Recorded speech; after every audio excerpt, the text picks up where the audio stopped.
आप सभी का मेरे YouTube चैनल मैथमेटिक्स 2.0 में स्वागत है। जैसा कि दोस्तों सैटरडे और संडे 2 दिन हम कंपटीशन के लिए समय निकाले हैं, अर्थात आज हम गौतम बुद्ध यानी बौद्ध धर्म के बारे में चर्चा करेंगे और जानेंगे गौतम बुद्ध के बारे में बिना किसी पहलू को छोड़े, तथा यह वीडियो का पार्ट 1 होगा, अर्थात यह पार्ट 1 वीडियो होगा।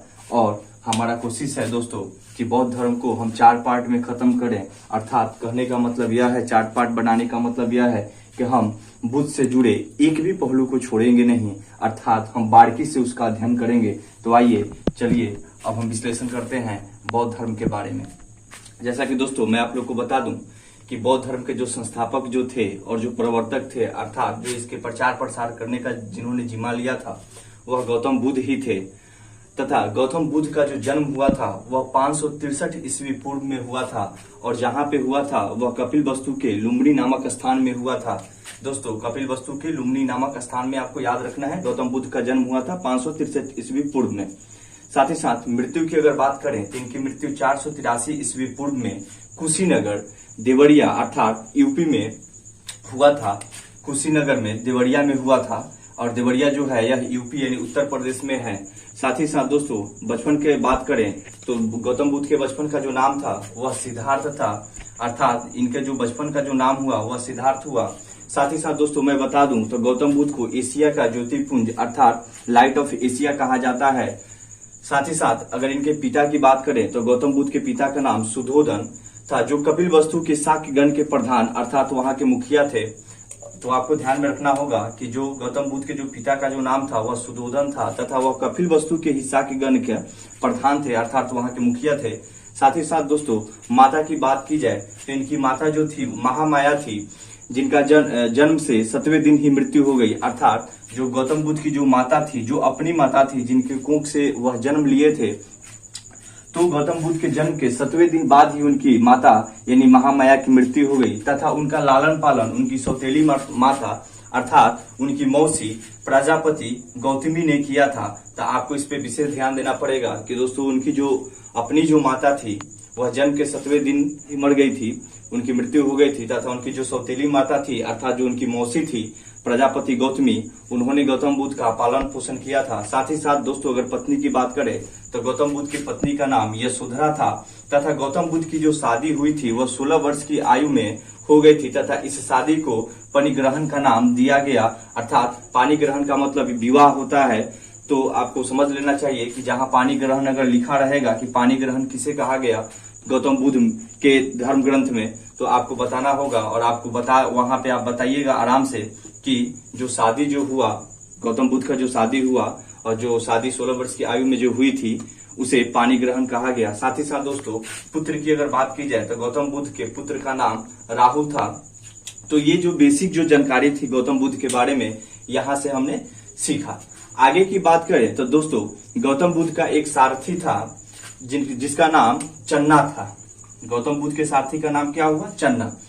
तो यह चन्ना के साथ में अर्थात गौतम बुद्ध चन्ना के साथ में कपिलवस्तु की सैर पर निकले थे, तथा उन्होंने सैर करते समय 4 दृश्यों को देखा, जिनमें एक बूढ़ा व्यक्ति, 2 नंबर बीमार व्यक्ति, 3 नंबर मृतकों का शव, तथा 4 नंबर पे एक सन्यासी। इन दृश्यों को देखने के बाद उनके अंदर वैराग्य उत्पन्न हुआ। वैराग्य उत्पन्न होने का मतलब यह हुआ कि उन्होंने लोगों की स्थिति को देखकर उनके अंदर मोह माया सब भंग हो गया, सब खत्म हो गया, तथा 29 वर्ष की अवस्था में उन्होंने अपना गृह त्याग दिया, तथा गृह त्याग कर वह सत्य की खोज की तरफ निकल गए। अर्थात कहने का मतलब गृह त्याग जो हुआ वह महाभिनिषी कर्मण कहलाया। कहने का मतलब यह हुआ दोस्तों, यह बार बार पूछता है आपके एग्जाम में, और आपको ध्यान देना पड़ेगा कि जो गृह त्याग कहलाया, गौतम बुद्ध का जो गृह त्याग कहलाया उसे महाभिनिषी कर्मण कहा गया, तथा गृह त्याग करने का जो उम्र था वह 29 वर्ष का था। साथ ही साथ दोस्तों आगे की बात की जाए तो गौतम बुद्ध ने 6 वर्ष की कठिन तपस्या की थी, तथा बिना अन्न जल ग्रहण किए, बिना खाए पिए, ठीक है ना दोस्तों। यह बोध गया में निरंजना नदी अर्थात जिसको फल्गु नदी भी कहा जाता है, उसी के तट पर इन्होंने तपस्या की, तथा लगभग 35 वर्ष की अवस्था में इनको ज्ञान की प्राप्ति हुई। और जिस रात इनको ज्ञान की प्राप्ति हुई थी वह बैसाख के पूर्णिमा की रात्रि थी, अर्थात बैसाख की पूर्णिमा की रात्रि के दिन रात्रि में गौतम बुद्ध को ज्ञान की प्राप्ति हुई। साथ ही साथ दोस्तों आगे की बात की जाए तो ज्ञान की प्राप्ति के बाद ही यह बुद्ध कहलाए। तो आपको यहाँ से ये इंपॉर्टेंट टॉपिक आपको याद रखना पड़ेगा कि जो गौतम बुद्ध थे तो बुद्ध की जो उपाधि मिली उनको ज्ञान की प्राप्ति के बाद ही मिली एवं उन्हें तथागत भी कहा गया। ठीक है दोस्तों, और ज्ञान की प्राप्ति के बाद ही चूंकि इनका जो गोत्र था वह गौतम गोत्र था, इसी गोत्र होने के कारण इन्हें गौतम बुद्ध भी कहा गया।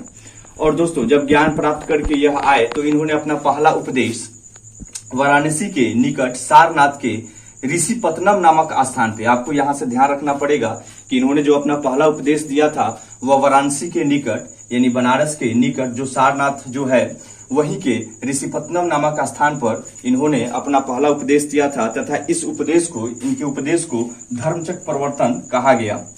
साथ ही साथ दोस्तों आगे की बात की जाए तो बुद्ध ने अपने उपदेशों को जनसाधारण की भाषा यानी पाली में दिया था, अर्थात वहां की जो जनसाधारण की जो भाषा थी वह पाली थी, अर्थात गौतम बुद्ध ने अपने उपदेशों को पाली भाषा में दिया था। बुद्ध धर्म के त्रिरत्न भी हुए जिन्हें बुद्ध, धम्म एवं संघ कहा गया।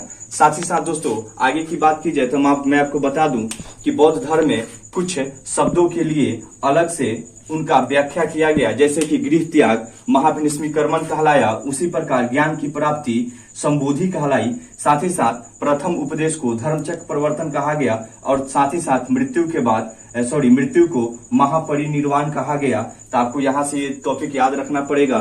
दोस्तों हमें आशा है आपको यह वीडियो बहुत अच्छा लगा होगा और आपको समझ में आया होगा।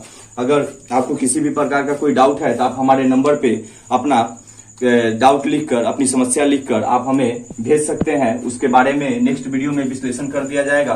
दोस्तों यह वीडियो पार्ट 1 था और जैसे कि इसमें मैंने आपको बताया कि हमने कुछ बेसिक जो जानकारी था गौतम बुद्ध के बारे में हमने पढ़ा। इसके बाद जो पार्ट 2 का जो वीडियो होगा, इसके आगे का जो विश्लेषण होगा उसके बारे में जानेंगे तथा हम गौतम बुद्ध से संबंधित जो एक हमारा कहानी जो हमने बार बार उसको हमने पढ़ा है, बचपन में हमने पढ़ा है। आपने अंगुलीमाल का नाम सुना होगा, अर्थात अंगुलीमाल डाकू के साथ में जब गौतम बुद्ध की मुलाकात होती है, गौतम बुद्ध से उसकी मुलाकात होती है तो कौन कौन सी घटनाएं घटती है, वहां पे क्या क्या परिवर्तन होता है उसके मन में, इसके बारे में भी जानेंगे। अर्थात मैंने पहले ही बताया कि हम शुरू से लेकर और बिल्कुल अंत तक जाएंगे वीडियो में छोटे छोटे पार्ट में, और साथ ही साथ हम इसको 4 पार्ट में बनाएंगे और बिना किसी पहलू को छोड़े उसके ऊपर चर्चा की जाएगी।